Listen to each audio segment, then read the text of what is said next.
I've unboxed all of the parts for the Pioneer spinning wheel. One thing I noticed was the manual that I got is just printed on paper, and it matches exactly at this point in time the manual that is on our website. And I don't know, it says April 17th, 2019. So that incorporates what appears to be all of the upgrades that they would have done for the Pioneer. And it's actually Pioneer X. I keep on referring to it as Pioneer, but technically it's Pioneer X. The one thing I will point out that is different from what's in the manual is that the drive wheel, I noticed when I opened up the package, was already installed. So you don't have to install the drive wheel, and it does indicate in the manual the assembly instructions that you will need to assemble the wheel. So don't be thrown off by that. Okay, so first thing I want to do before we get too far in is just go through the package of fasteners and tools and stuff.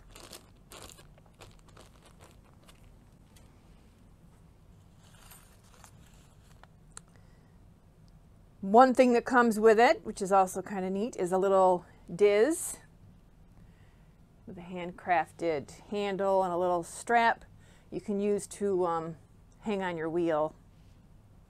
So the diz is handy because your orifice is fully closed, right? It's not like your delta orifice where you can just thread your stuff through. So that's a handy little additional item that they don't actually tell you in the materials that that's what they provide.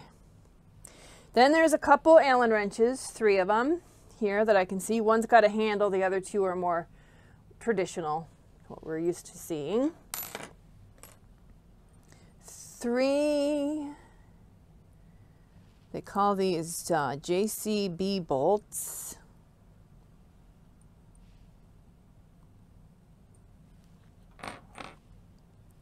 Your Pioneer drive band. Now, when you order a replacement drive band for the Pioneer, it's the same drive band as the Aura Suzy. So on my website right now, I think I actually have it saying Aura Suzy and Pioneer. They're all the same belt. So just so that you know that. And I, in the blog post that's a companion piece to this video, I have a link for that. So when you need to replace your drive band, makes it easier for you. And then there's a wood screw, and then a couple machine screws, three machine screws that comes with it. And then wrapped in paper, this is your brake tension knob, your tension band, and your tension spring. The tension spring and the tension band are also replacement parts that you can purchase if you should need to down the road for whatever reason. So now let's get at assembling the Pioneer. The first step, as I'm reading through the manual, is to attach the stem to the base assembly. What you need to do that are the 3 JCB bolts, the 4mm Allen wrench, which is the one with the plastic handle, the stem assembly, which is this piece here, and the base assembly, which is this piece here. All right, so the first thing I'm going to do is remove the cellophane wrapping. And my guess is once I do that, everything is going to be kind of loose. So you want to be careful that I don't smash the treadles into anything. Yes, as I predicted, they're loose. So just as you're doing, as you're moving around through the assembly process, make sure you don't bang those into your table or anything. Really pretty. Okay. So I've got the base, and position the base assembly on its edge, and then push the JCB bolts through from underneath. 1, 2, 3. Align the JCB bolts with the threaded holes in the stem brace assembly.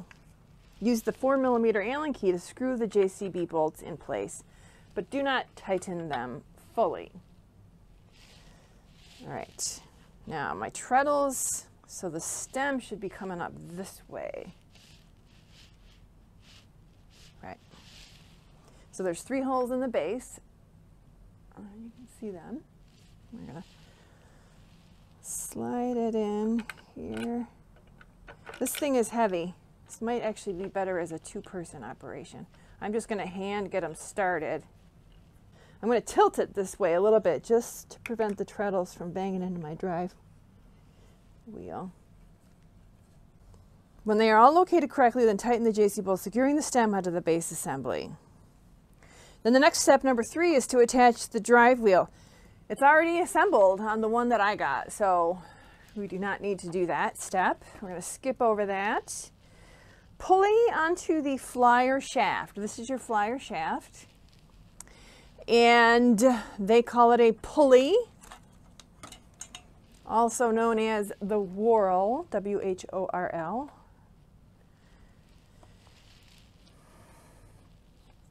You get 1 pulley with the Pioneer, so compare that with the Rose where they send you 2 pulleys. I believe it's the Rose pulley and the little gem.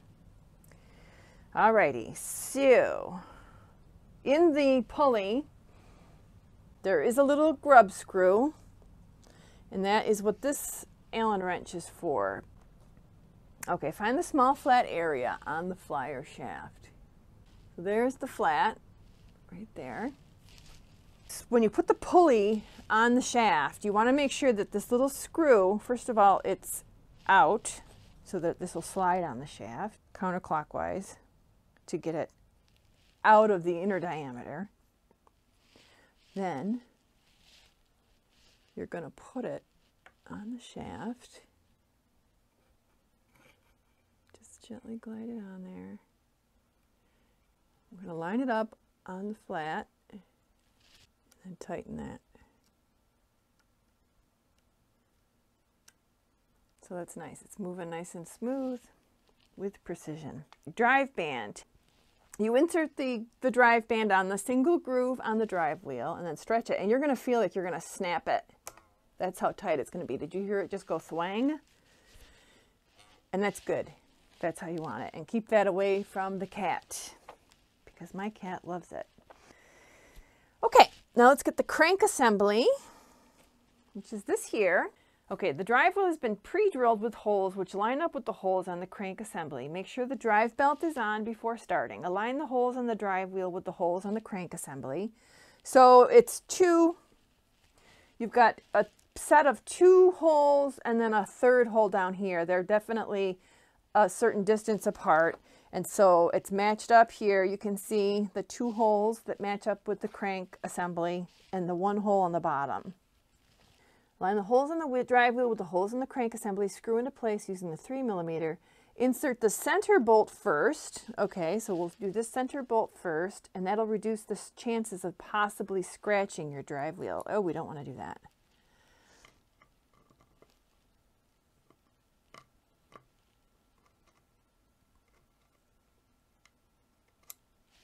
So, get that in there. It's going in really easily because they've got metal threads on the inside there. I don't know what the correct term is for that. So where'd my other bolts go? So anyway, so they go in nice and smooth. If they're not going in nice and smooth, your threads aren't lined up correctly. So just back up and try it again. My 3rd one in there.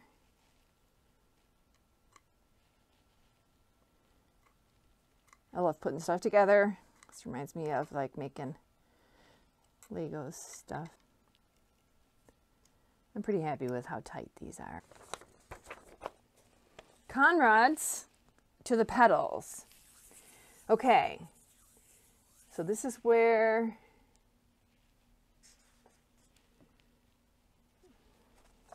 I was supposed to have 2 gold screws.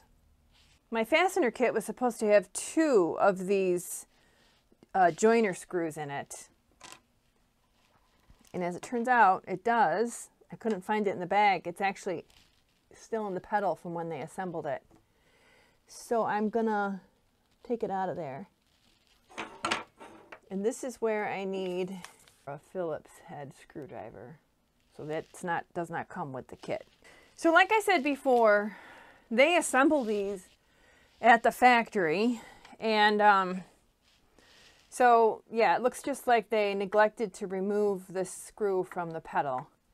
I'm really happy that this happened to me rather than someone who received this wheel or could have received this wheel. I've been quite confused, but there it is. And if that happens to you, don't worry, just take it out, because like I said, they would have assembled this in the factory that way.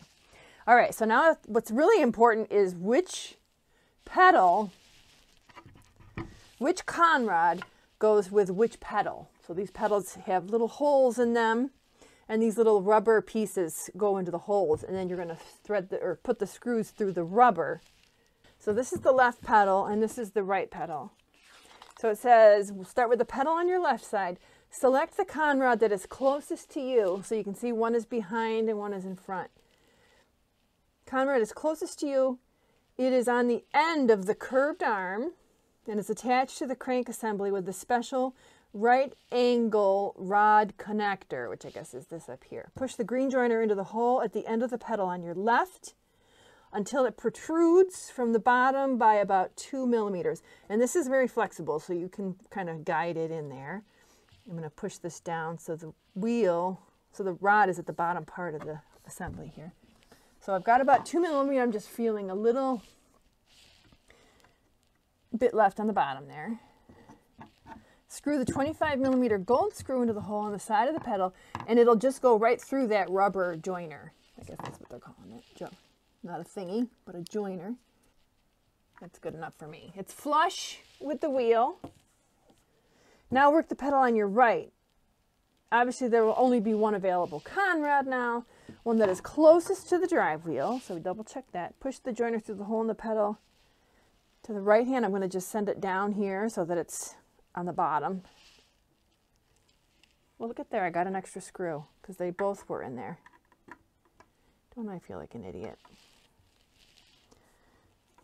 So they could be in your pedal already. So I'm not going to take it all the way out. Why bother? I'm just going to take it to where the point of the screw is backed up enough in the wood. Send the rubber joiner down the pedal. A little bit sticking out on the bottom, and that's just to make sure that you get a good grab of it. Now I can just feel a little bit of a ledge.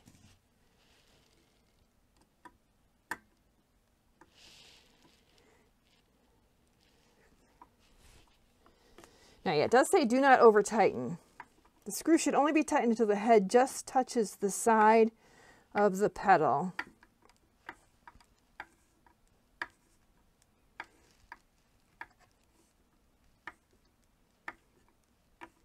So it's just flush. There, that's going to hold it great. I think we're almost ready. So I'm going to have an extra screw. I'm going to have these 3 Allen keys. I'm going to put them right back in this bag. I'll probably need them for one of these things, but whatever. Because, like I said before, if you ever decide you want to sell your wheel, you're going to need to take it apart. You need the tools. Or if you want to travel with it, let's say, you're going to want the tools. Okay, bobbin flyer and scotch tension. No tools are required. If you have some petroleum jelly or Vaseline, rub a small smear onto the flyer shaft. And I'm going to qualify that small by saying an infinitesimal visible drop. You do not want to goop your flyer shaft. I'm only going to put it on the top because once that bobbin starts spinning around, it'll smear it for us. Okay, when you look at the manual, it's got the old bobbins, so don't be confused by that. If you've got these bobbins with your Pioneer, they are correct. The old brown bobbins are discontinued. I have a couple on the back, but I'm not going to bring them out. But at any rate, don't be confused by that. You've got the correct bobbins if you've got these very pretty lacy black ones. All right, so firstly slide the bobbin onto the flyer shaft.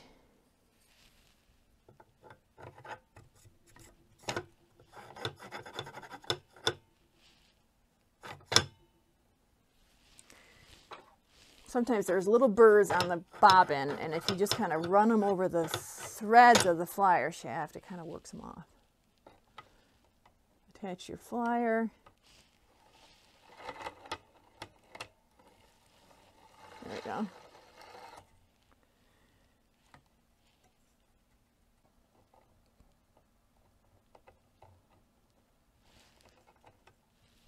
So one thing that's happening is my wheel is extending over the threads. So that means my wheel's not going to freely, or my bobbin, excuse me.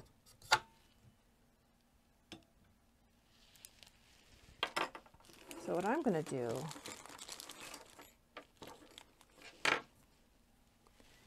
is I'm going to shift this .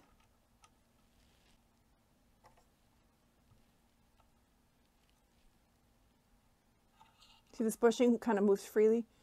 I'm just going to shift it a little bit just so that my bobbin extend or goes beyond the threads. Otherwise, it's not going to spin.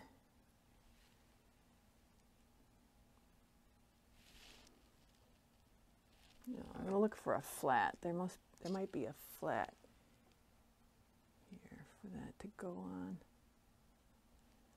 Nope, I don't see it. All right, so I'm just going to tighten it right on the shaft.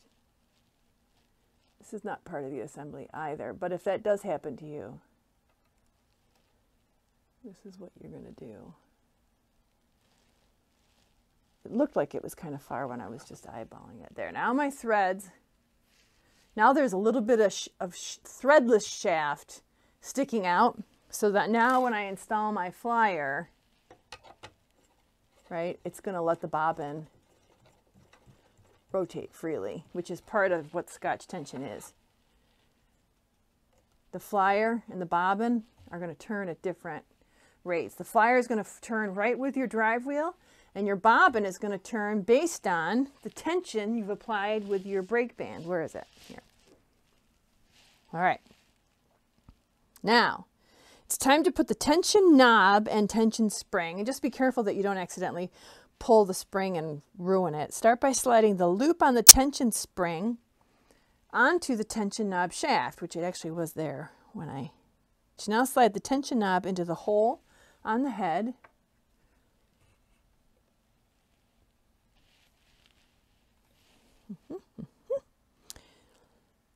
When looking at the wheel from the front, the pedal side, loop the brake tension band over the top of the bobbin from the right-hand side over to the left. So I'm going to unravel quite a bit of this tension cord.